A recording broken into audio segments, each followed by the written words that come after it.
Time to turn the page to a little hockey here on the Sports Bash and bring in the hockey analyst from NBCSN, plus former Flyers goaltender Brian Boucher, as he joins us to talk about the coolest game on earth. Bouch, how you doing on this Tuesday? I'm doing well, Pete. How you doing? Doing okay, and the Flyers are on life support, but they still have life. But before we get to them, we'll start with some lighter topics, I suppose. And I saw on Twitter that the Flyers alumni played the Penguins alumni in a game in Reading over the weekend. So what can you tell us about that event? Yeah, it was a rematch of the game that we had there at the Wells Fargo Center in mid-January. And we had a nice crowd there in Reading, Pennsylvania.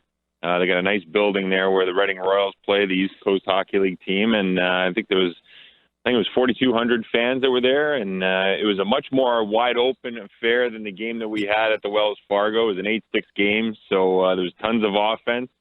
It was a fun game. We had some new faces that joined us in that game. Dan Carcillo was one of the guys that played for us, and he had quite a game. I think he had a hat trick in that game, and Ray Emery also played as well. So he and I split the game. It was a lot of fun, and it's always great to get back and be with the guys every once in a while. And we obviously have so many generations now of ex-Flyers, and for us all to get on the same ice sheet is quite a treat. I'm glad you brought up the generations, because I saw a couple of pictures that I liked on Twitter. One was you and Bernie and Razor all sitting together, Ray Emery. So goalie 1, goalie 2, goalie 3, and you can assign the numbers however you'd like to assign them. But I also saw Paul Holmgren played in that game. He took part on whose wing was he on? What line was he on? He was playing with Big E and Johnny. So he was filling in for Michael Renberg on that line, in the Legion of Doom line. So I think he certainly doomed the line. That's for sure. I don't know if he contributed any points, but I know Eric scored. I think he scored the first goal of the game on a nice feed by John LeClaire. So, like I say, just always a treat to be on the same ice sheet as those guys, and to see them still make plays, years after their NHL careers have wrapped up. It's a lot of fun. All right, one more on the alumni, and you're right. It was 8-6. Flyers beat the Pens alumni. Carbomb, Dan Carcillo, the best game of anybody, 3 goals and an assist. Briere with 2 goals and 3 assists. Johnny LeClaire, 1 goal and an assist. Lindros, 1 goal and 1 assist. And there's Mr. Soft Hands himself showing up in the score sheet. Dave Brown scores again. Back-to-back alumni games for Brownie. Yeah, I said something to him on the way out to the third period. I said, let's follow it up with another goal here tonight after scoring in the first alumni game. And wouldn't you know it, he ended up scoring in the third period. So that was he got a nice feed from I can't even remember who made the play. It may have been Bob.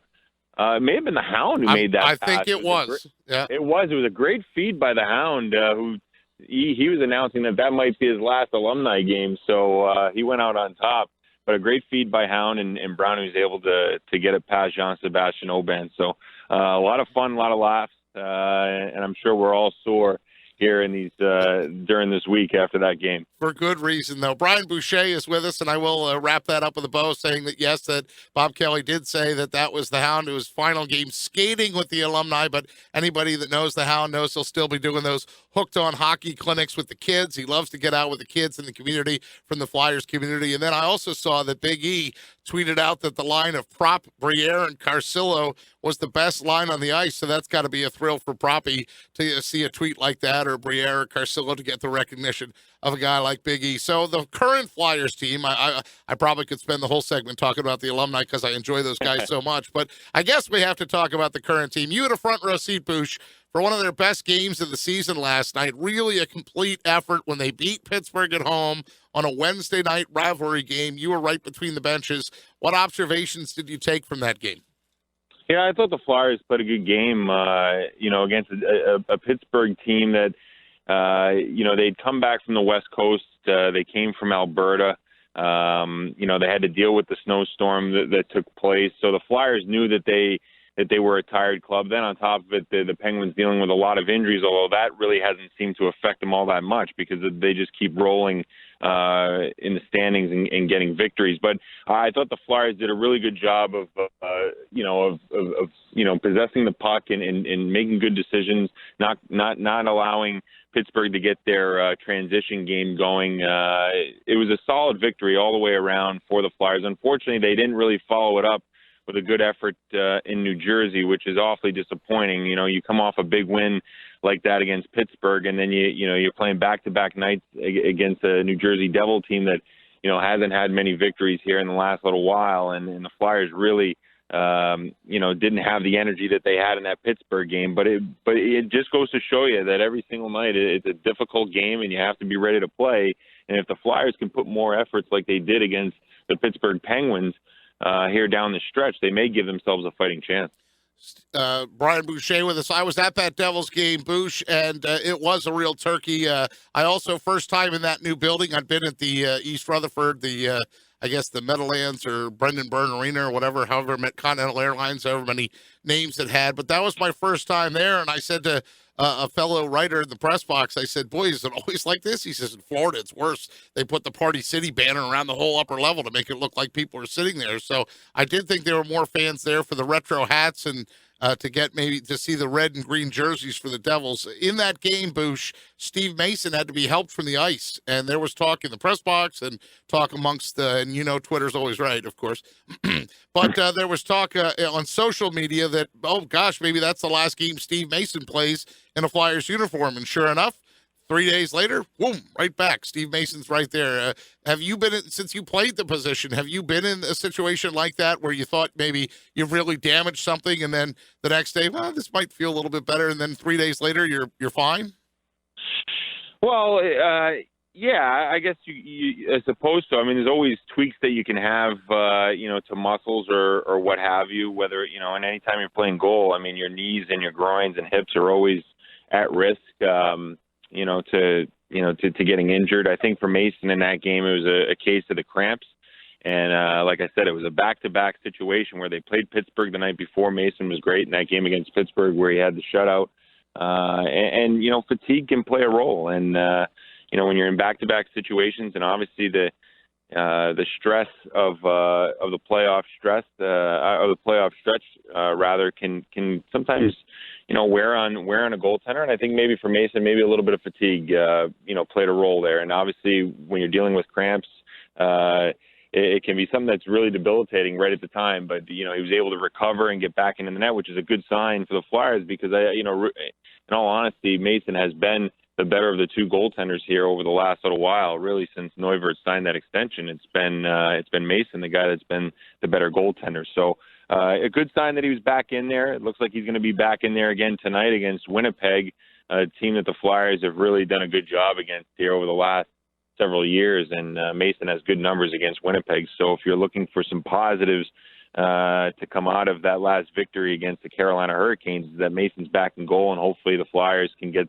something cooking here on the road. That's right, 8 o'clock tonight. You can hear that game right here on 97.3 ESPN. Well, no one knows better than you, Bouch, about making a final playoff push in the regular season. We had turned the clock back to 2010, Rangers-Flyers. You make that save on Ole Jokinen to catapult the Flyers into the playoffs. Can you take us into the dressing room and what it's like for this Flyers team right now when certainly every game is a must-win situation? Yeah, it's taking it a game at a time, man. I know it sounds so cliche, but you cannot get ahead of yourself in situations like this. Obviously, you're looking at the standings every day to see what happened the night prior. You're probably most likely cheering against certain teams, even though you probably don't want to spend all your time thinking about those games because you have to think about what you have to do. But there's no doubt that the Flyers were not happy to see the Toronto Maple Leafs win last night. That gets another two. They're going into last night, they were only 5 points out. Now they're 7 points out. So you want to see some teams lose along the way. And I know the year in 2010, there was several teams that helped us out with poor play down the stretch. It's not like we lit the world on fire, but we were able to hang in there and find a way to get in because some other teams helped us out. But for the Flyers, they're going to have to take care of their own work. They're going to have to take care of their own business. They're going to have to play, 60-minute hockey, and it starts tonight in Winnipeg. It starts with their first period, their start, and they got to take it from there. And if they can build some momentum and get feeling good about themselves, the possibility is there. It's an outside possibility because you're looking at, climbing 7 points in the standings and you got to leapfrog a couple teams. It's going to make for an exciting push. But for those players, they have to find a way to play their best hockey right now, or it's going to be an early spring for them. Brian Boucher with us. Yeah, I get that spreadsheet emailed to me every night from the league, as I'm sure you do as well, that Damon Echevarria does such a nice job. And I couldn't help but notice today that the Western Conference race has been chopped down. Like there's only 6 teams still alive for potential wild card spots in the Western Conference race, while the Eastern Conference race still goes all the way to the Devils as they still mathematically have a chance. How many points, Bouch? It's a 4-game road trip. How many points out of a possible 8 do you think the Flyers need to stay in it? 8. I mean, I really do. I mean, I think they really have to run the tables here. You look at, what's ahead of them. You're 7 points out of the, back of the Leafs. Both teams are at 71 games played. So if you want to make up those 7 points, you go 4-0 in this road trip. That's 8 points. And you got to hope that the Toronto Maple Leafs go 0-4 over their next 4. So there really is no room to leave points on the table. That's why a loss like against the Devils the other night is so upsetting and so disheartening. But on the flip side of it, they were minutes away or seconds away from losing to the Carolina Hurricanes in regulation. Were able to find a way to tie that hockey game and win it in overtime. So look, you got to play the games, but there really is little room for error with where they're at right now. If the Flyers can really find a way to put something together here, and I say 8, but if they get 7 points out of 8, I think it's good news and gives them a chance. Anything less than that, it's going to be awfully difficult. And not like they're playing the Little Sisters of the Poor either. In Winnipeg tonight, at Minnesota, at the Blue Jackets, and then home with the Pittsburgh Penguins. That's the Flyers road trip. So road miles getting racked up for Brian Boucher as well. Saw you on there last night with Catherine Tappan and Keith Jones. And then I guess you're on there again tonight. What's the matchup tonight? And also, what do you like better, in studio or between the benches? Well, I like both. It's nice to mix it up. It's always great to be around the game and be around the players and talk to coaches and the guys. So, for that, I guess, doing Inside the Glass is always fun. But I like the studio as well. You get to see multiple games at one time, and obviously gives you a different challenge. Tonight we got San Jose and Minnesota, and the Minnesota Wild. That's a team that they've been stumbling here as of late, and they seem to have a lock on the Western Conference for the longest time, and now they're 7 points back of the Chicago Blackhawks and really have been playing some bad hockey. So they've lost, I believe it's five straight. And for San Jose, they lost last night in Dallas, and it's getting awfully tight in the Pacific Division for them as well. They only sit 4 points ahead of Edmonton and Anaheim, and 5 points ahead of Calgary, who's in the first wild card. So there's a lot of hockey to be played. There's a lot of storylines to be written. It should be an awfully fun last 10, 11 games for a lot of these clubs. And I'm sure the way it's sitting today, it won't be sitting, come April 12th when the playoffs start. So hockey fans should be excited. Hopefully their teams get in, but definitely stay tuned to see how it all plays out. Yeah, Flyers in Winnipeg tonight, but keep an eye on that San Jose, Minnesota game because that's who the Flyers play next. Plus, see if Bruce Boudreau's neck and face are getting redder and he has to cancel his press availability like he did. I thought that was a great video where he's like, you know what, because he just didn't want to open his mouth and say anything wrong, so he said, I'm just not going to say anything at all.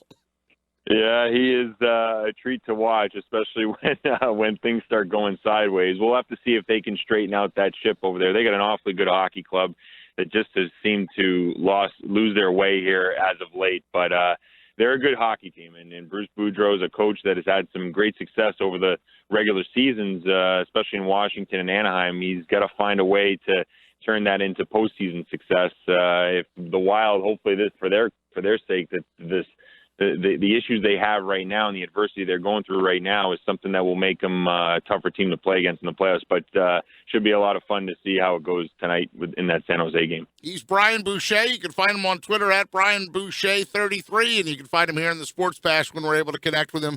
Thanks so much for your time, bud. I always love talking hockey with you. All right, Pete. Thanks for having me. Have a great day. Absolutely. You too, sir. The pride of Woonsocket. Rhode Island, Josh. That's where he's from. And what a great save he made. Catapult the Flyers into the playoffs in 2010. People holding out hope that they're not dead yet and there's still mathematical life. Flyers need to get on a run here, and it starts tonight in Winnipeg. Again, that puck drop, 8 o'clock tonight